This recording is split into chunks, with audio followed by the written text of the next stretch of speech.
Qué alegría poder reencontrarnos y compartir juntos hoy una nueva edición de La Otra TV. Esta propuesta especial que a lo largo de los próximos 60 minutos nos llevará a compartir otra manera de hacer televisión y mostrarles a ustedes que dentro de la televisión que registramos, que mostramos, que vemos habitualmente a través de esta pantalla, hay cosas interesantes que vale la pena destacar y rescatar. Y dentro de aquellas cosas interesantes están muy buenos materiales, muy buenos ejemplares y también personas extraordinarias, como lo es Amalia Yuyito González, que hoy nos acompaña. ¿Cómo estás, Amalia? Pero muchas gracias, lo de extraordinaria. Bueno, bastante común, en muchos sentidos. Bueno, pero queda feo ordinario. Mejor hubiera quedado mal. Sí, hubiera quedado mejor mal. decirme extra. Mirá como dos letritas nomás cambian completamente. Cambió por completo, sí. Qué interesante tenerlo en cuenta para la vida diaria. Mira, dos cositas, dos onceritas te cambian todo un panorama. Vos ponele extra adelante a todo y listo. Vas por la vida tranquila, sin problema. Bueno, contenta de estar acá nuevamente. Muchísimas gracias por la invitación. Un gusto encontrarme con todos los televidentes de La Otra TV, con quienes nos vamos mensajeando a través del Facebook. Permitime entonces recordarles que nos seguimos mensajeando y estando en contacto a través del Facebook Amalia Yuyito González, página oficial. Y ahí, bueno, trato de responder en el tiempo más breve posible los mensajes de ustedes y también responder a las invitaciones tan lindas que recibo de todo el país para ir a dar la conferencia de las 12 claves. ¿Quiénes son las personas que más te escriben al Facebook? ¿Mujeres a partir de lo que compartís? ¿Hombres? ¿Hay hombres que escriben por el material, por este libro en particular? No, pero escriben por otras cosas y los bloqueo bastante. Ah, mira qué interesante. Sí, no son nuestros televidentes, ¿eh? Claro. No son otros. Son los que te veían antes. Capaz.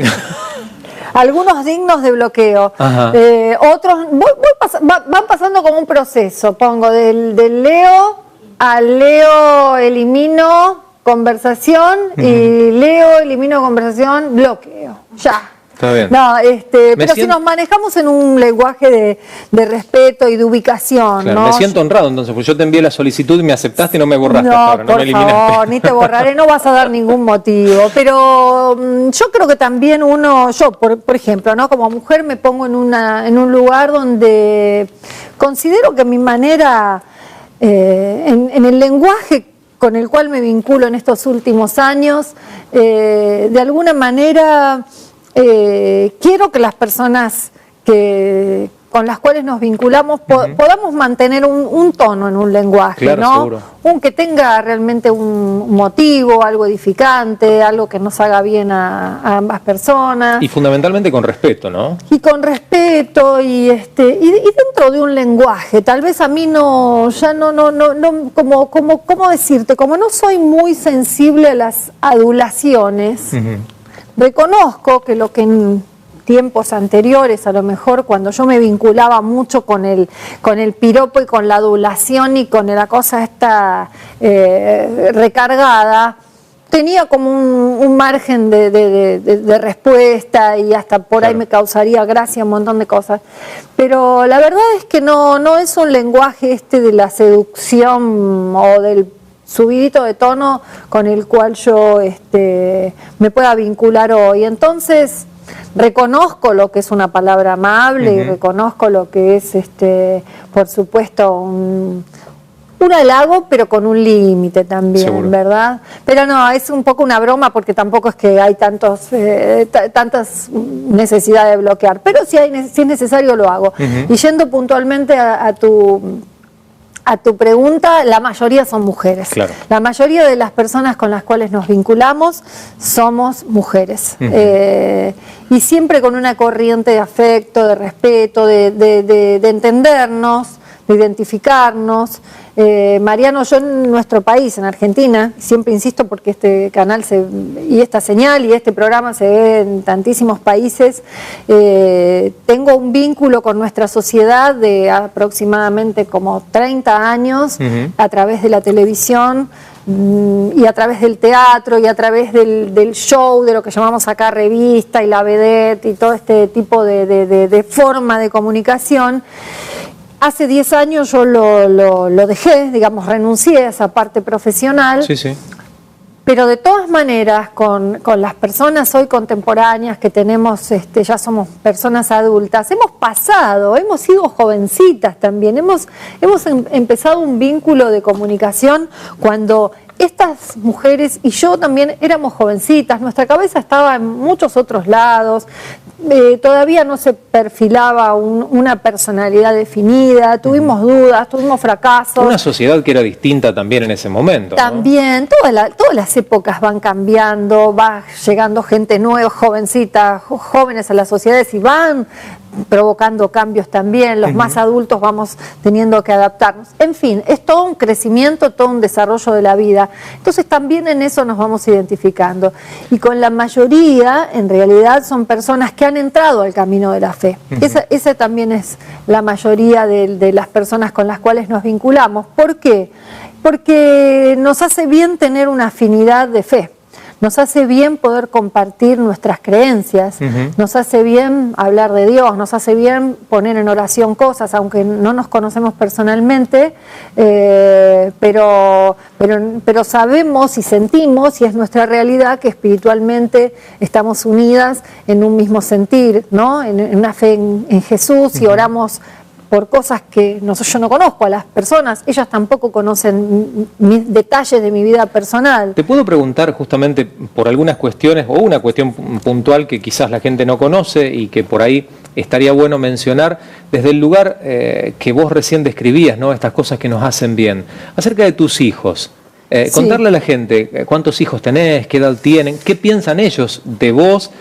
No sé, sinceramente no conozco la edad que tienen, pero sí de la transformación por la que vos atravesaste. ¿Cuál es la valoración que ellos hacen de tu cambio, de tu vida hoy? Bueno, déjame entonces que traiga a colación las dos claves que te quería mencionar hoy respecto de las 12 claves del corazón contento, que son fe y esperanza. Hoy vamos a juntarlas a las claves, ¿no? Que si bien las puedo enfocar de forma diferente, ¿no? De pronto la fe como eso de tener esa visión, ¿no? De algo que ver más allá de lo que veo hoy, ¿no? Tengo fe en eso que estoy proyectando, en esa visión, tengo una visión sobre algo, una necesidad, alguna expectativa. Y por otro lado la esperanza, ¿no? Que la tomo como algo que tiene que ver con una actitud de vida prácticamente. Y esto te lo quiero dar un poco como respuesta a cómo nos vinculamos con mis hijos, ¿no? Con esta aparición de la fe en el medio de la familia, ¿no? Hace 10 años.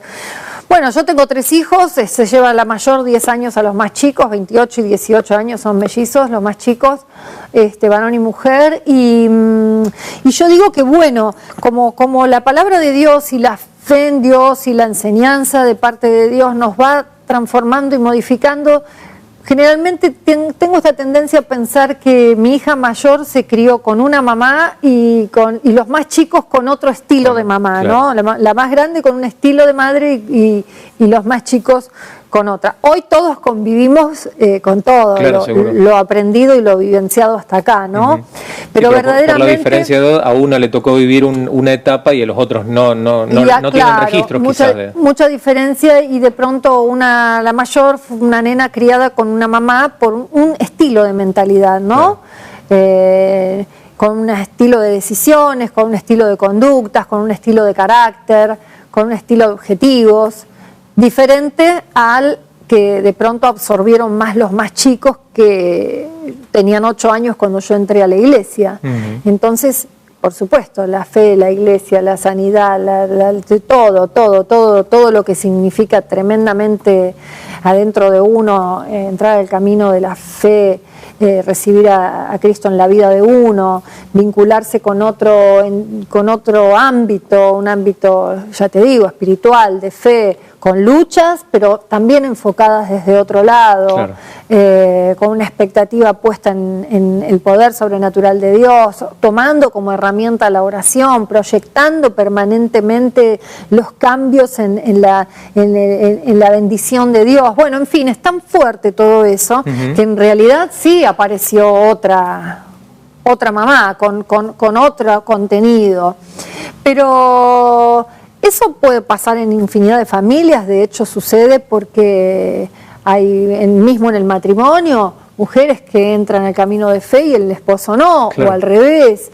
Yo pienso que llega un momento, es lo que experimento también, ¿no? Que llega un momento donde de alguna manera todo puede llegar a conjugarse. Digo puede llegar a conjugarse porque en mi caso particular todos nos hemos ido combinando con nuestra vida de fe. Sí, sí. Yo tengo la vivencia de una forma, mis hijos, cada uno de ellos la experimenta de una manera diferente. Claro. Cada uno de nosotros tenemos diferentes etapas en nuestra vida de fe.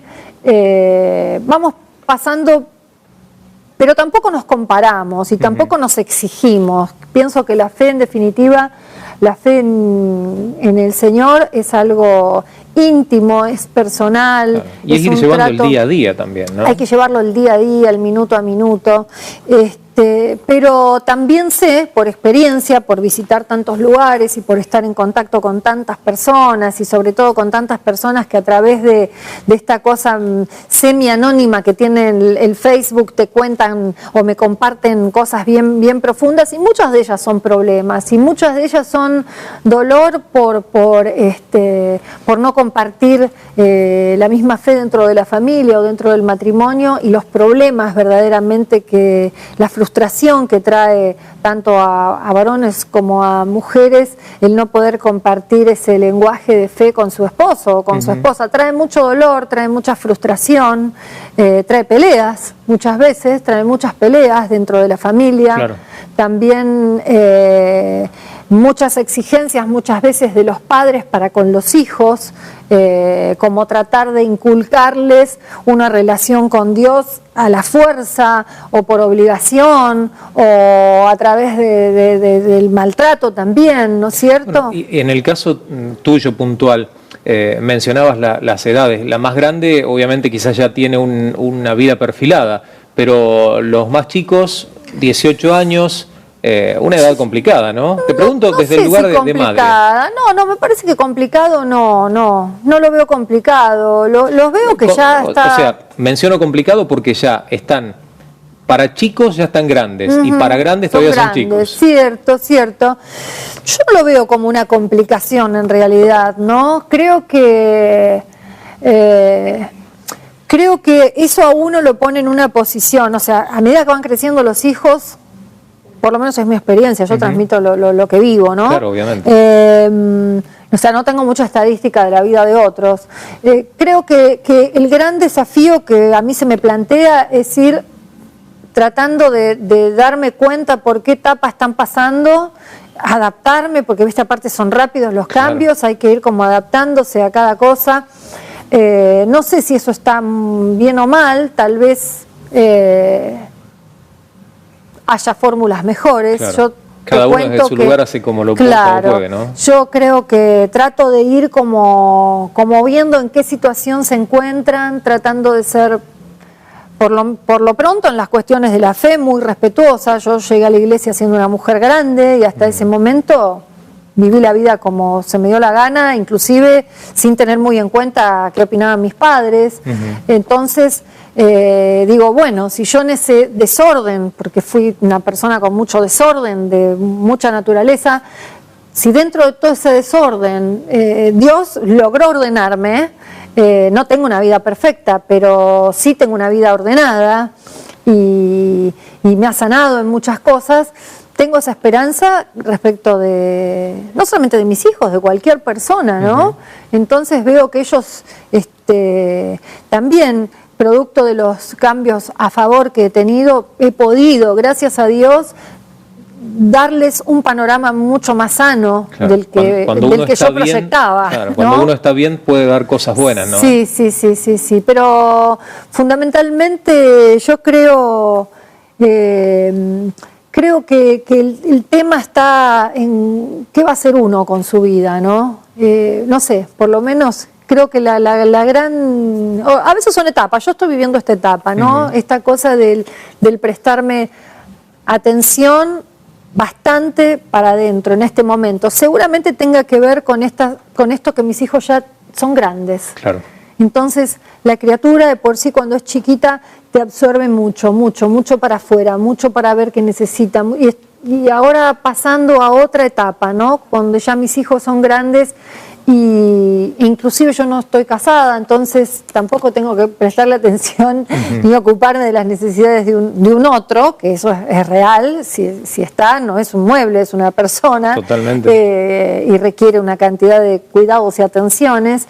Entonces, bueno, no sé, Dios me pone como una especie de desafío, ¿no? Conmigo misma, que es, bueno, vamos a detenernos un poco más en el adentro. Y a mí me encanta hablar con las personas y sobre todo en esto tan sencillo que yo ofrezco, que es esta conferencia, pero donde está apuntado al interior de la persona. Yo no soy psicóloga, no soy terapeuta, no soy pastora, dirán, no es nada. Tómenme así, no soy nada. Pero soy una persona... Desde tu experiencia. Una persona más que ha tratado en su vida primero tuve la bendición enorme, el milagro de que alguien un día me invitó a una comunidad de fe evangélica y me quedé para siempre. Eso fue un milagro verdaderamente porque ¿cuántas propuestas hay de vení que vamos a tal o cual lado? Seguro. ¿No? Alguna vez vamos a hablar acerca de tu testimonio. Seguramente lo habrás compartido en tantos otros lugares, muchas veces, pero siempre hay gente nueva que está acompañándonos. Por así supuesto. Que dejamos el gancho para algún próximo programa. Por supuesto que sí, por supuesto que sí.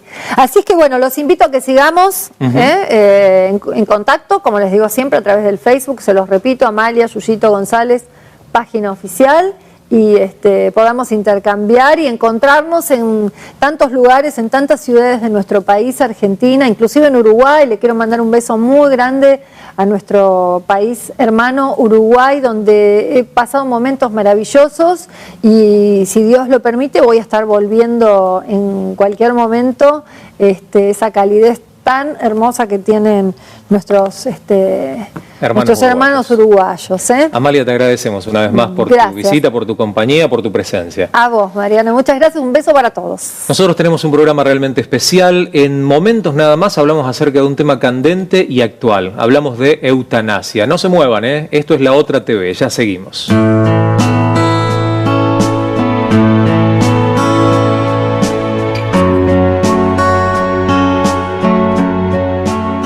Tenemos un tema realmente interesante para compartir junto a todos ustedes en La Otra TV. Una manera diferente de ver la realidad y también la actualidad. Pero antes vamos a presentar a nuestros invitados. Nos acompaña la doctora Ana Manoukian. Ella es directora de INEA, profesora, psicóloga. ¿Cómo está, doctora? Bienvenida. Muchas gracias. También está junto a nosotros la escribana y abogada Norma Gutiérrez Morales. Muy bienvenida también, doctora. Buenos días. Y el doctor David Corbalán, también abogado, muy bienvenido. Gracias. Vamos a hablar, y por eso los invitamos para poder tener palabra autorizada a propósito de un tema de candente actualidad, como lo es la muerte digna. Es tapa de todos los diarios, en este caso compartimos la imagen del diario Crónica, que habla acerca de esta determinación de la Corte Suprema de Justicia que reconoció el derecho de una familia de un paciente neuquino a interrumpir el tratamiento que lo mantuvo vivo de manera artificial durante 20 años. 5 horas después del fallo, el hombre falleció. La resolución sienta jurisprudencia para futuras causas similares. Un tema de candente actualidad en donde podemos dar y compartir diferentes miradas. Y me gustaría poder conocer la mirada que tienen los profesionales del derecho a propósito de esta determinación de la Corte Suprema de Justicia. ¿Quién de los dos letrados le gustaría tomar la palabra primero? Bueno, vamos a hacer una excepción porque ya lo habíamos comentado. Tenía que empezar la dama, pero lo voy a empezar yo. Le permito. Ya estoy autorizado. Yo empezaría definiendo qué es la eutanasia para poder ubicar el marco legal. La eutanasia es deliberadamente, intencionalmente hacer que una persona muera siempre y cuando esta persona esté en un estado crítico o ya ha sido desahuciada médicamente, no tiene solución, sabemos que va a morir, con la finalidad de que su muerte sea digna. ¿Hay relación, similitud o aproximación a la definición de muerte digna y eutanasia? Y agrego otro término, ¿suicidio asistido? No, son cosas distintas. En realidad, en el original, la muerte digna es eutanasia, en realidad, ¿no? De ahí viene la palabra. Yo lo amplié un poquito. Pero justamente está totalmente lo contrario a lo que es el suicidio. La instigación al suicidio o llevar a alguien al suicidio está tipificado por el Código Penal. Sería un homicidio. De ese tema no habla la Corte. Es buena la pregunta para separar, diferenciar bien lo que es. En realidad, los médicos también tienen una especie de código de ética donde cuando un paciente en una enfermedad grave, terminal o simplemente se va a operar, necesita el consentimiento por escrito del paciente. ¿El paciente o algún familiar? O algún familiar, según que pueda prestar ese consentimiento o no, de acuerdo a la situación que se encuentre en el momento. Pero a esto también tenemos que agregar que cuando la persona no podía prestar consentimiento, estamos hablando de lo que ocurría antes de la nueva ley para que nos podamos desarrollar mejor el tema. Los médicos le era prohibido desahuciar a un paciente que estaba a punto de morir o un estado terminal. La ley ¿Qué quiere decir desahuciar? Dejarlo que... A pesar de que el diagnóstico era que iba a morir, no podía desahuciarlo aún con consentimiento de los familiares, no podía dejarlo de asistir, tenía que continuar esa asistencia. Lo contrario, o dejar que se muera, quitarle la asistencia médica, implicaba un delito, era un homicidio simple. ¿A partir de ahora las cosas cambiaron de acuerdo a esta determinación de la Corte Suprema de Justicia, doctora? ¿O es para este caso puntual? Lo que pasa es que para cada cuestión vas a tener que pedirlo. O sea, yo lo que entiendo esto. Ahora, abonando un poco lo que dice el doctor, es las cuestiones que tienen que ver con la asistencia, con la eutanasia. También pensaba en el rol, ¿no?, de los escribanos que tenemos que disponer con personas que están lidiando con una enfermedad terminal y que también quieren tener ciertos cuidados y no otros. Por ejemplo, negarse a recibir determinados tratamientos. O sea, existe la posibilidad de que esta voluntad pueda ser volcada en una especie de testamentos que son vitales, donde vos podés disponer acerca también de tu propia incapacidad. Si yo tengo cierta incapacidad, quién quisiera que me cuide, cómo quisiera ser cuidado, qué medicamentos quisiera que me suministren. Bueno, todo ese tipo de cuestiones se pueden volcar con la voluntad de la persona cuando está bien, ¿no? Y eso, si fue hecho delante de un escribano, tiene que cumplirse rigurosamente. Sí, se tiene que cumplir. Hay cuestiones que tal vez estén en conflicto, si estas disposiciones están en conflicto con el orden público, bueno, ahí siempre va a tener que haber un juez de por medio, ¿no? Claro. Doctora Manoukian, le pregunto, ya dejando de lado las cuestiones legales y yéndonos un poco por el lado de la fe, ¿no cabe siempre la posibilidad, la esperanza de un milagro? ¿No se le puede cerrar la puerta justamente a eso inesperado que pueda ocurrir a último momento para revertir un cuadro que quizás los médicos marcan como terminal? Sí, por supuesto que yo creo en los milagros y entiendo que Dios hace las cosas como quiere.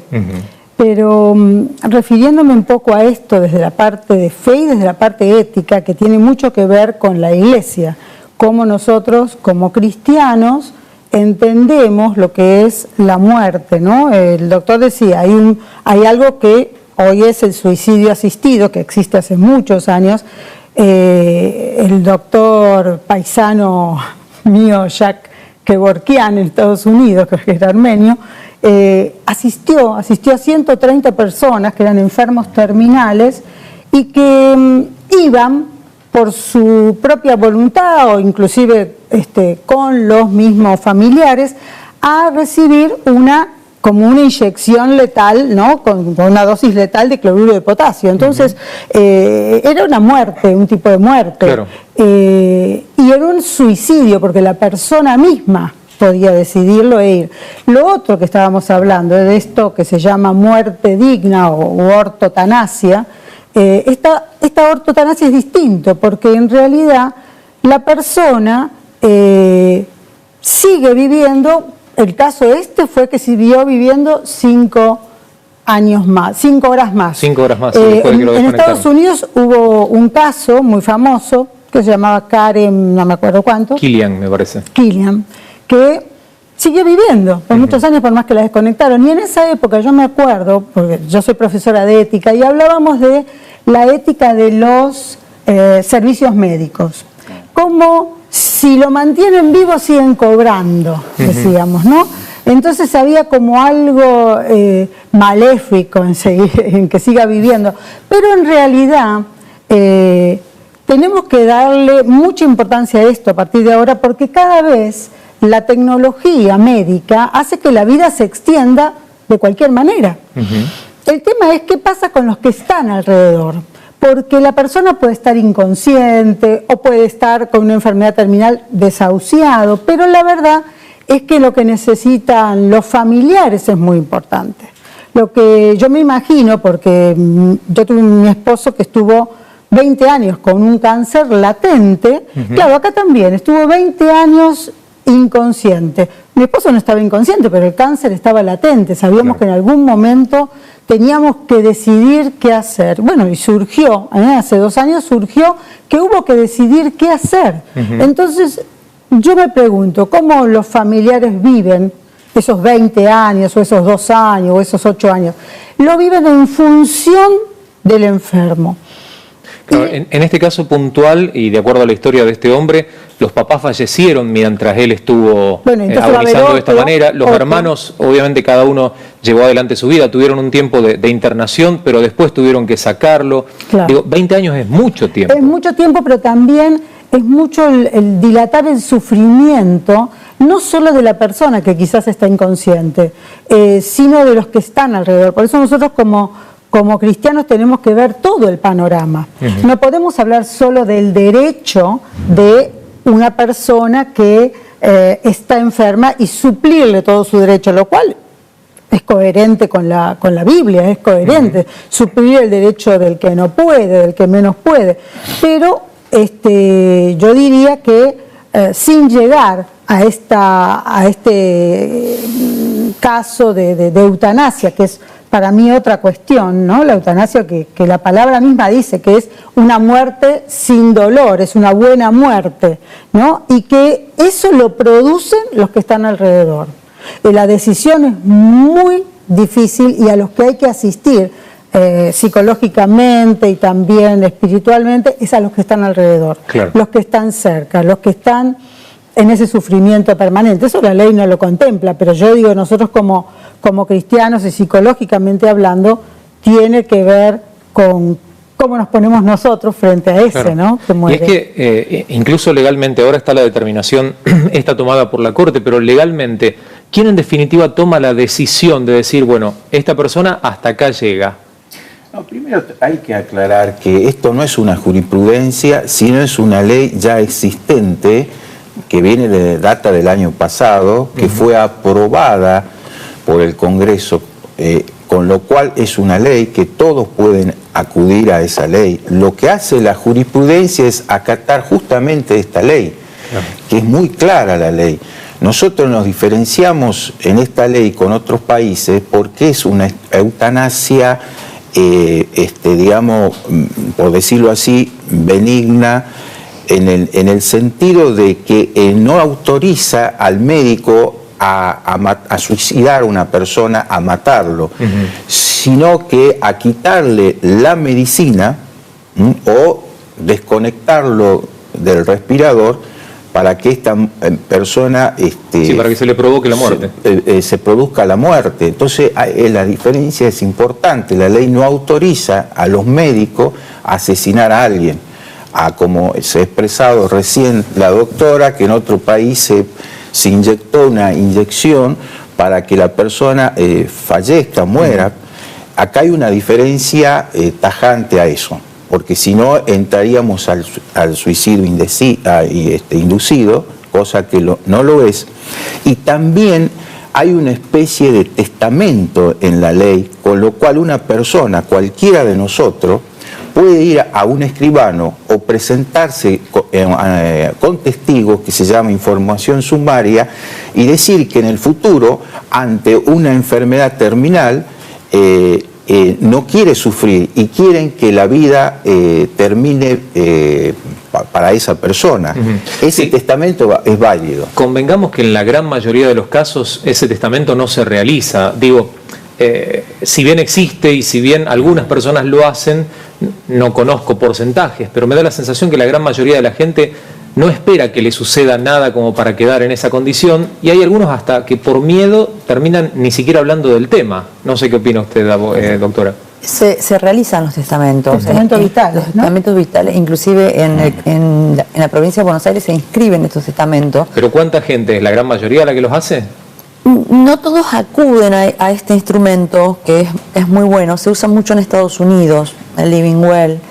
Acá no se usa, pero sí ya hay gente que consulta mucho. Por ejemplo, lo que tiene que ver con la ceniza, gente que viene y certifican firma o hacen unas disposiciones, autorizando a amigos para que dispongan de sus cenizas porque los hijos no quieren.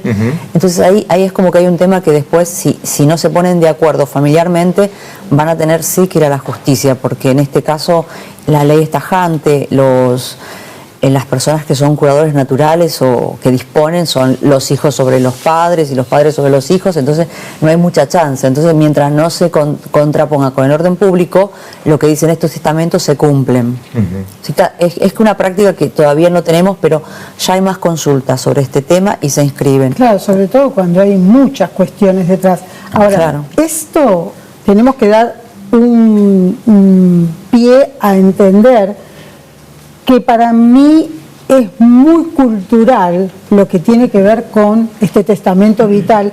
Hay personas, como vos decís, familias que de eso no se habla. Hay mucha gente que le tiene miedo a la palabra muerte, a hablar de la muerte. A tratar el tema. Sí. Pero por otro lado, tiene que ver con lo cultural. Hay culturas que ponen a sus muertos en el río y el río los lleva. Hay otros que entierran, hay otros que creman, hay otros que tiran las cenizas en tal lugar. Bueno, creo que hablar del tema nos hace ver que hay muchos costados, ¿no? El legal, el religioso, pero también el cultural. Nosotros, en la mayoría de los casos, en Argentina se enterraban a los muertos porque había un lugar físico, lo mismo que el velorio, que era el momento de una despedida, y luego el lugar físico donde ir a, no sé, a honrar o a homenajear, o como los monumentos y como todo este tipo de cosas. Pero yo creo que por muchas razones en nuestro país se está cambiando, porque hay un ingreso, una inmigración de otras culturas.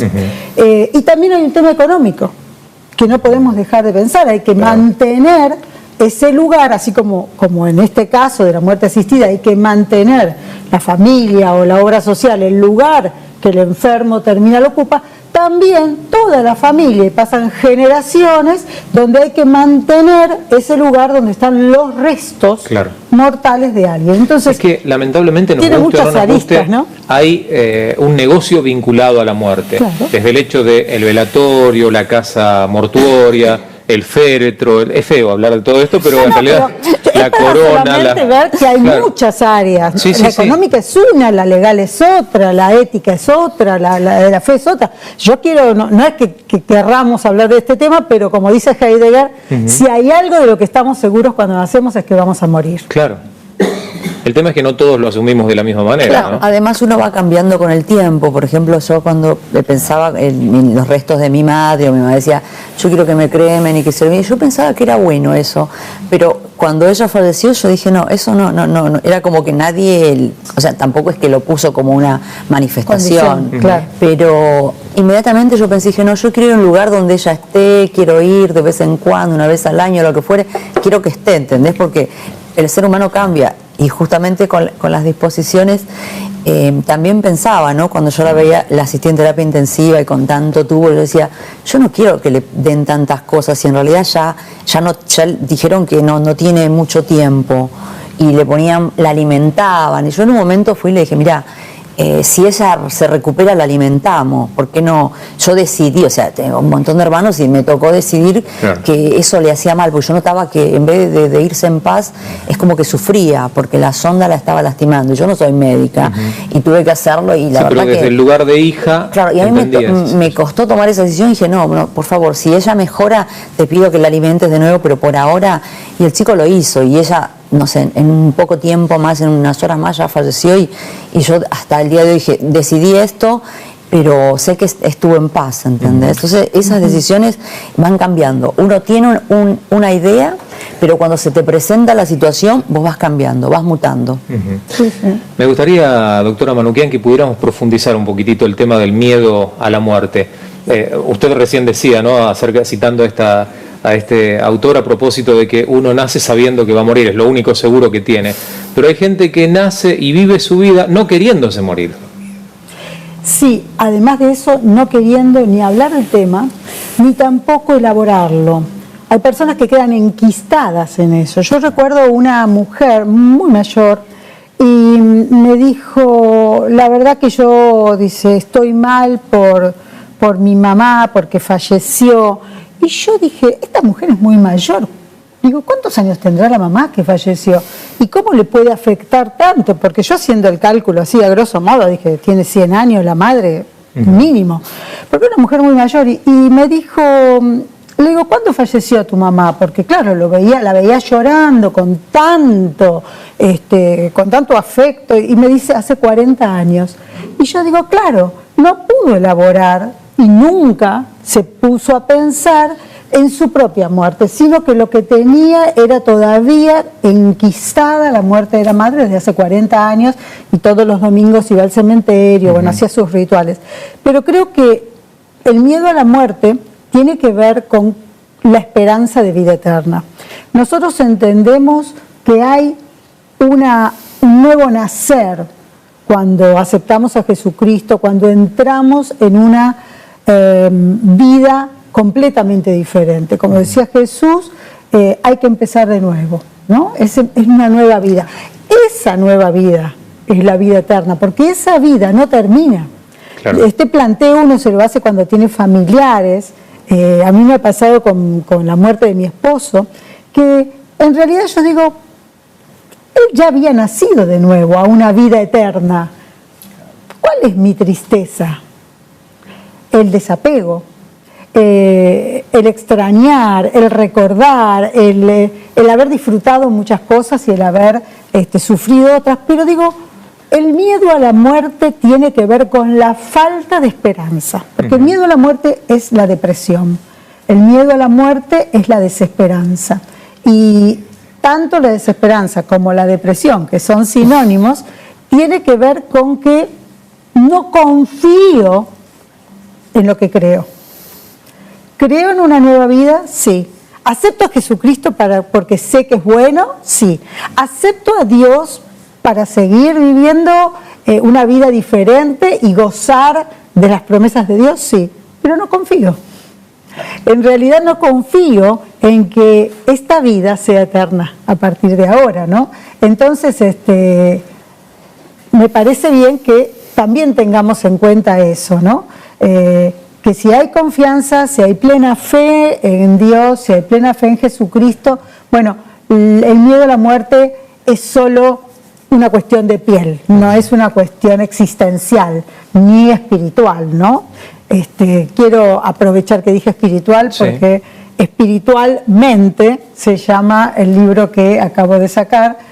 Mirá cómo tiró el chivo. Sí, pero escuchame, ¿sabés por qué? Porque hay un capítulo sobre la ética y estas cosas, claro, ya están trabajadas, por eso uno puede hablar, cuando es cristiano puede hablar de la muerte, y uno lee en la Biblia que dice tantas cosas sobre la muerte, ¿no? Apreciada, amada es la muerte de sus santos. Yo digo, bueno, Dios ve las cosas de otra manera, ¿no? Ahora vamos a volver y le vamos a preguntar sobre el libro para que se pueda explayar. No, está bien. La perdonamos, doctora. No, y la vamos pero es interesante, es interesante, muy interesante. Quería preguntarle a Norma, porque sé que trabajás con la tercera edad. ¿Cómo es el tema de la muerte con los abuelos? ¿Es algo en donde se siente ese temor, en donde se percibe que lo toman con naturalidad, sabiendo que en definitiva van camino al fallecimiento? ¿Cómo percibís esa situación estando cerca de los abuelos? Una pregunta interesantísima. Yo creo que cuando el primer momento de la persona de percibir eso es cuando empieza a sentirse abandonado, ¿no? Porque creo que el adulto mayor no muere porque esté enfermo, no muere porque, no sé, porque le falte plata. Me parece que muere porque le falta amor, ¿no? Cuando yo trabajaba en el comedor comunitario, una de las cosas que me gustaba es que yo los tocaba, a todos pasaba y le tocaba la espalda. Sí. No lo podía besar a todos, pero sí los tocaba, porque a veces tampoco se dejan tocar o abrazar. Sí. Y yo pensaba, por ahí pasan semanas sin que los hijos lo vean o alguien lo abrace o lo bese. Entonces ese tema me parece que es importante, ¿no? Poder abrazar a los viejitos, acariciarlos, decirle que los querés. Sí, manifestarle el cariño y el amor. Sí, aparte desde el momento en que ellos tienen discernimiento, que sigan decidiendo acerca de su vida, acerca de sus bienes, y creo que en eso no sé si puedo marcarte especialmente que si ellos saben, pero sí saben del abandono, y si esa tristeza se traduce, por ejemplo, claro. Una de las cosas que dicen los médicos o la gente es el invierno, cuántos viejos van a morir, porque es el frío y es la indiferencia, y ahí tenés todo, ¿no? Tenés una pauta, se suma. Vuelvo, doctor, en una cuestión legal, para hablar acerca de los médicos vinculado a esto de la eutanasia y la muerte digna. Hemos escuchado, hemos crecido oyendo hablar acerca del juramento hipocrático que los médicos tienen, en donde juran justamente o manifiestan su deseo, y tienen que expresarlo y canalizarlo así, de salvar vidas. Están para eso.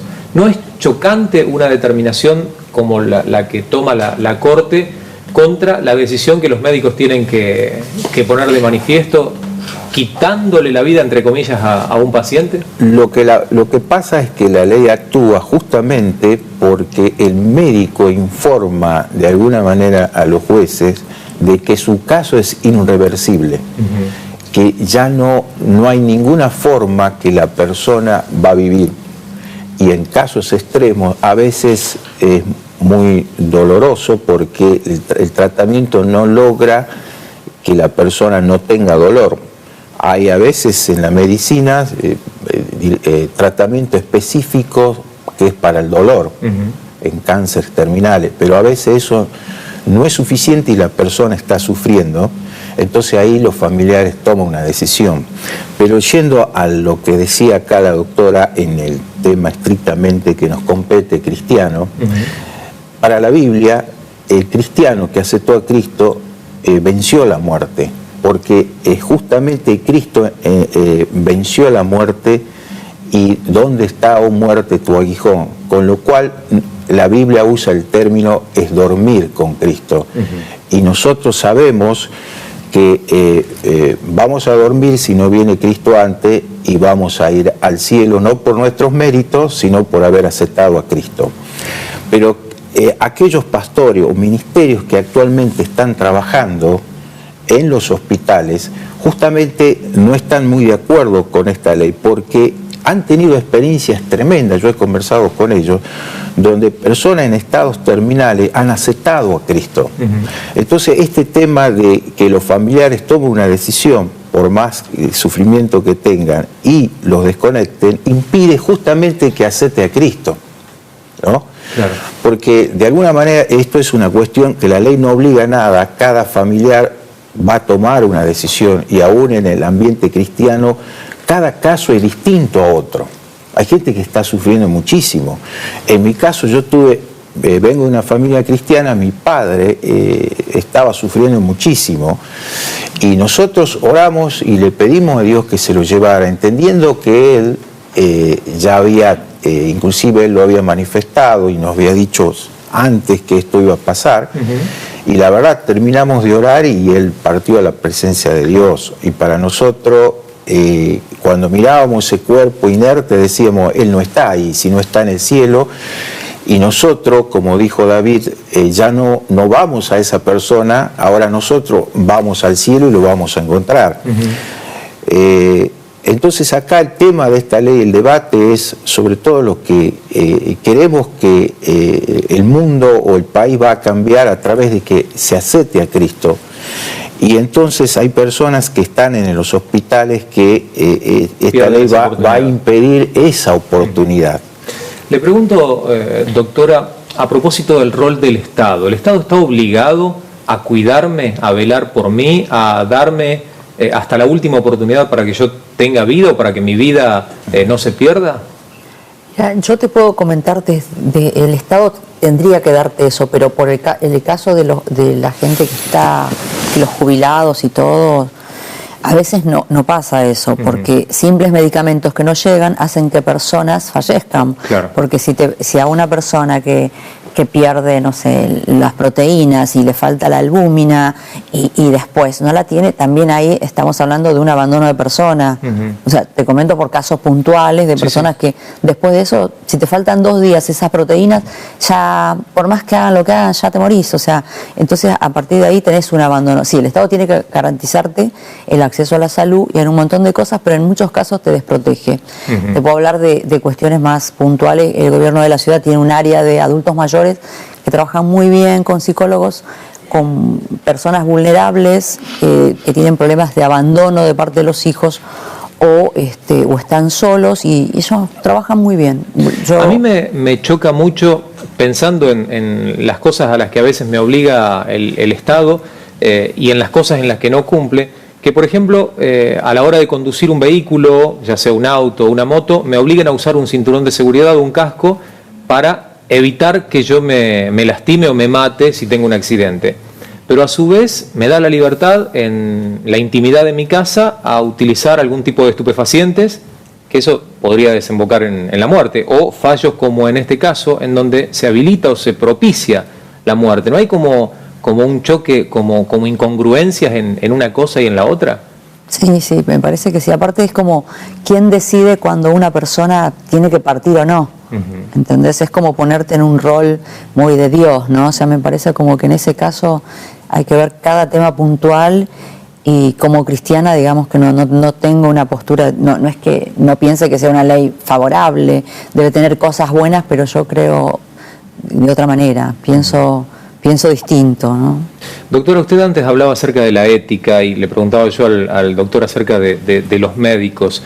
¿A qué conclusiones llegaron a propósito de el lugar que ocupan los médicos en estas situaciones? Digo, ya no desde la cobertura que le pueda dar el Estado, es decir, el Estado te habilita para hacer esto, pero sí desde la conciencia del médico. Bueno, en general tenemos que entender que el tratamiento de la muerte es un tema de conciencia. No importa si es profesional, familiar, ¿no? Pero desde la ética, donde entra el conflicto, es cuando internacionalmente hay 4 principios éticos. Uno es el de autonomía, el otro es el de beneficencia, o sea, hacer el bien, y después el de no hacer el mal, el de no maleficencia, ¿no? Que es otro tema. Una cosa es hacer el bien y otra cosa es no hacer el mal, que tendría que ver con esto, porque ¿qué es bueno y qué es malo? De desconectar a alguien, ¿no? Y el último es el principio de justicia. Entonces, cuando estos 4 principios en algún punto entran en conflicto, tenemos un problema ético, justamente, porque cuando hay autonomía, por ejemplo, en este caso del paciente, por más que sea un paciente terminal, no hay problema, ya hay autonomía, él es el que decide, firma el consentimiento informado, no hay problema. Cuando es de beneficencia, los que hablan tienen que decir justamente hacer el bien al otro, porque la persona que está en la cama está internado o está desconectado del mundo y viviendo conectado a algo superficial para poder vivir. Entonces la idea es no hacerle el mal, sacarle o desconectarle es hacerle el mal, es un principio ético. A propósito de lo que usted decía, justo me hizo acordar algo que oí de la cultura judía, y a propósito de los mandamientos. Uno de los mandamientos habla acerca de no matarás, pero para los judíos ellos entienden una especie de contrapunto o otra mirada sobre los mandamientos, poniéndolos desde el otro lugar, desde el lugar positivo. El no matarás es no ir a matar, pero desde esa otra mirada es favorecer la vida. Entonces, a veces nos encontramos que no estamos favoreciendo la vida, sino que estamos en definitiva propiciando la muerte. Más bien yo diría que es dejar al azar la cantidad de tiempo que la persona puede vivir desconectado y dejarlo con cuidados paliativos, no es abandonarlo ni dejarlo, ¿no? Es seguirlo con cuidados paliativos.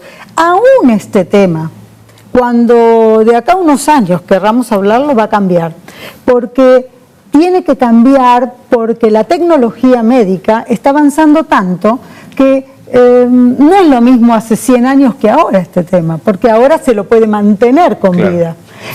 Al costo que sea o psicológicamente con los familiares, como sea. Pero digo, esto va cambiando porque la tecnología va avanzando. Entonces, obviamente, el tratamiento de la muerte con respecto al pueblo judío es distinto. Estuve en Israel hasta el mes pasado y vi cómo ellos entierran a sus muertos. No hay flores, sobre las tumbas hay piedras, un reconocimiento distinto al saber que es de la tierra, al saber que no valen. Por eso Jesús también decía, ¿no? Con respecto a la muerte, y recordaba estos mandamientos, y en el Antiguo Testamento que dice del polvo al polvo. Entonces, esta piedra, tener contacto con la tierra, para ellos, yo veía el cementerio y no veía una sola flor. Y yo digo, esto es cultural también, ¿no? Es bíblico, pero es cultural. Sí, incluso el hecho de la misma presentación o el formato edilicio que tienen muchos cementerios hoy. Conocíamos la posibilidad de enterrar a nuestros muertos en panteones, en nichos, y se está poniendo, o ya está muy de moda, el tema de ponerlos bajo tierra y esos cementerios tipo jardín al estilo de Estados Unidos, ¿no? Y esa necesidad de ir viendo ese cambio que, como usted en algún momento de la charla lo dijo, ¿no? Viene llegando desde otras culturas que se van instalando por moda, por estrategia, por marketing a veces. Por negocios. Sí. Quería preguntarle, doctor, antes de que se nos termine el programa, por su libro. Mentalmente. No tenía que haber dicho nada, pero bueno, se llama Espiritualmente. Cómo es la relación entre el cerebro y el espíritu y cómo se logra una inteligencia espiritual para vivir una vida plena, ¿no? ¿Y qué le motivó a escribir este libro? Muchas cosas y mucha gente. Pero sí mis estudios que tienen que ver con las neurociencias, que tienen que ver con la teología, con la psicología. Entonces necesitaba escribir esto para mostrar que somos seres espirituales y que además somos seres pensantes, y una cosa no está separada de la otra, sino por el contrario, ¿no? Vivir una vida plena aquí en la tierra, vivir una vida con la intención de eternidad, como vida eterna desde acá.